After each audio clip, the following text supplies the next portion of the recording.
Assalamualaikum warahmatullahi wabarakatuh. Perkenalkan, nama saya Niputu Ayu Natasya. Di sini saya akan membuat video presentasi tentang kasus pencurian data nasabah di Bank BRI tahun 2021. Nah, yang pertama itu latar belakang kasusnya. Dalam era digital saat ini, sektor perbankan menjadi salah satu target utama serangan cyber. Bank memiliki data nasabah yang sangat sensitif seperti nomor rekening, identitas pribadi, dan riwayat transaksi. Pada tahun 2021, Bank Rakyat Indonesia atau BRI menghadapi isu kebocoran data nasabah yang beredar di forum gelap atau dark web. Kejadian ini menimbulkan kekhawatiran besar terhadap keamanan data perbankan nasional serta kepercayaan masyarakat terhadap lembaga keuangan.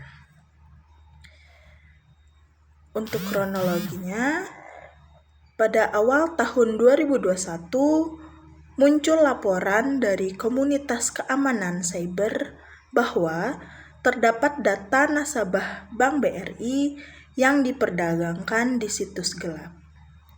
Data tersebut meliputi nama, terus ada nick-nya, nomor rekening, dan alamat email. Dugaan awal menunjukkan bahwa serangan terjadi melalui metode phishing, di mana pelaku mengirimkan tautan palsu yang menyerupai laman resmi BRI kepada nasabah. Beberapa pegawai juga dilaporkan menjadi korban malware yang mencuri data login dari perangkat internet. Nah, untuk bentuk serangan cyber, bentuk serangan yang digunakan adalah kombinasi antara phishing dan malware phishing. Dilakukan dengan mengirimkan pesan elektronik palsu kepada nasabah untuk mengelabui mereka agar memasukkan data pribadi pada situs palsu. Sementara itu, malware digunakan untuk mencuri data dari komputer pegawai internal. Serangan semacam ini seringkali tidak langsung terdeteksi karena pelaku menggunakan domain yang mirip dengan situs resmi bank. Nah, untuk dampak terhadap bank dan nasabah, di kasus ini menimbulkan dampak serius, baik secara finansial maupun reputasi. Meskipun tidak semua data yang bocor digunakan untuk transaksi ilegal, kepercayaan publik terhadap BRI sempat menurun. Beberapa nasabah melaporkan aktivitas mencurigakan pada rekening mereka. Selain itu, BRI harus melakukan audit sistem keamanan dan mengeluarkan biaya tambahan untuk memulihkan serta investigasi kasus. Nah, yang kelima itu ada langkah penanganan oleh BRI. Setelah kasus terungkap, BRI segera melakukan investigasi internal dan bekerja sama dengan Badan Cyber dan Sandi Negara atau BSSN untuk menelusuri sumber kebocoran bank, juga memperkuat sistem keamanan dengan menerapkan autentikasi 2 faktor atau 2FA untuk akses nasabah tersebut. Melakukan pembaharuan sistem keamanan serta meningkatkan edukasi keamanan digital sebagai nasabah dan pegawai. Analisis penyebab utama.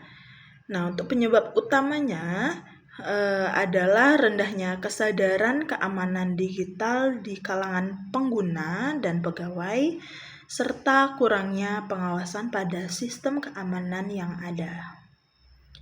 Phishing menjadi metode paling efektif karena memanfaatkan kelengahan manusia, bukan kelemahan sistem. Faktor human error menjadi elemen krusial dalam kasus ini. Untuk pembahasan dan evaluasi keamanan, pada kasus ini menunjukkan pentingnya pendekatan keamanan cyber yang menyeluruh, tidak hanya berfokus pada aspek teknologi, tetapi juga pada edukasi pengguna dan budaya keamanan digital di lingkungan kerja. BRI perlu meningkatkan audit keamanan berkala menggunakan sistem deteksi ancaman otomatis, serta memastikan bahwa seluruh pegawai memahami protokol keamanan cyber. Nah, untuk pelajaran yang dapat diambil dari kasus ini, yang pertama, keamanan data harus menjadi prioritas utama bank. Yang kedua, ada pelatihan keamanan digital wajib dilakukan secara rutin.